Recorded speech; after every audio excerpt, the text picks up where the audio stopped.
আচ্ছা, বাড়িতে যখন ফুলকপি আনি আমরা তখন ফুলকপিটাকে তো খাই, বাট ওর যে এই পার্টগুলো রয়েছে আমরা ওয়েস্ট হিসাবে কী করি, ফেলে দিই।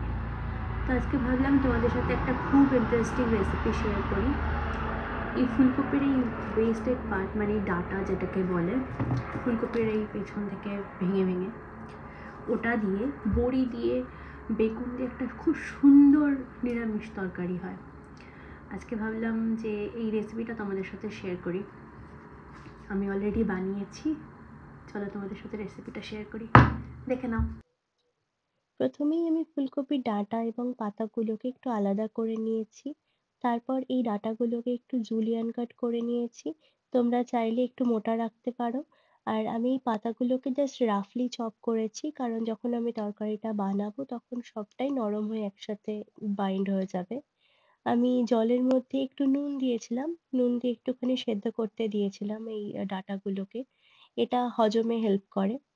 মসলার জন্য আমি ২ টো ছোট চামচের সাদা কালো সর্ষে নিয়েছি। আর তার সাথে একটুখানি লবণ দিয়ে এটাকে একটু ড্রাই গ্রাইন্ড করে নিয়েছি। বাকি মসলার জন্য একটু নুন, একটু হলুদ আর এই সবজি দেখতে পাচ্ছ, আলু, টমেটো, বেগুন আর বড়িটা রয়েছে। এই বড়িটা জানো তো আমি ইন্ডিয়া থেকে নিয়ে এসেছি। এটাকে আমার এক দিদিমা বানিয়ে দিয়েছেন। আমি কড়াইয়ে একটুখানি তেল দিয়েছি, সাদা তেল দিয়েছি। তোমরা সর্ষের তেল দিতে পারো। তার উপরে সাদা জিরে দিয়েছিলাম। তোমরা চাইলে কালো জিরেও দিতে পারো, বাট সাদা জিরের গন্ধটা আমার বেশ ভালো লাগে। সব সবজিগুলোকে একসাথেই দিয়ে দিয়েছি। চাইলে তোমরা আলাদা করে ভাজতে পারো, বাট এটাতে অনেকটা টাইম সেভ হয়। ভালো মতন এটাকে ভেজে নিতে হবে। একটু ভাজা হয়ে গেলে, একটু নরম হয়ে গেলে তারপর নুন হলুদটা দিয়ে দিয়েছিলাম। সবজিটাকে খুব ভালো করে ভাজতে হবে, না হলে বেগুনের একটা গন্ধ থাকে যেটা আমার খুব একটা পছন্দ হয় না।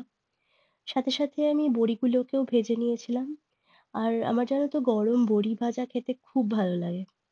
যাই হোক, তারপরে এই সবজিটার উপরেই আমি ওই শাকটা আর ওই সেদ্ধ করা ডাঁটাগুলো একসাথে দিয়ে দিয়েছি।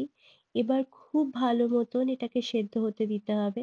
না হলে পাতার একটা অদ্ভুত গন্ধ থাকে, যেটা আমার একদম পছন্দ হয় না। সেজন্য আমি এটাকে খুব নরম করে ভাজার চেষ্টা করেছি। তোমরা ঢেকে, ঢেকে ভাজতে পারো। আর তারপরেই আমি এই সর্ষে বাটাটা একটুখানি গরম জলের সাথে মিশিয়ে দিয়ে দিয়েছি। একটু ফুটে উঠলে তার উপরে একটু চিনি দেবে। কারণ চিনি দিলে সবসময় রান্নার স্বাদ খুব বাড়ে। এটা আমি বিশ্বাস করি। তবে তোমরা যারা চিনি পছন্দ করো না সেটা মানে ছেড়ে দেবে, দিও না।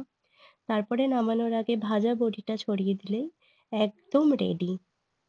এবার তো স্বাদের পালা।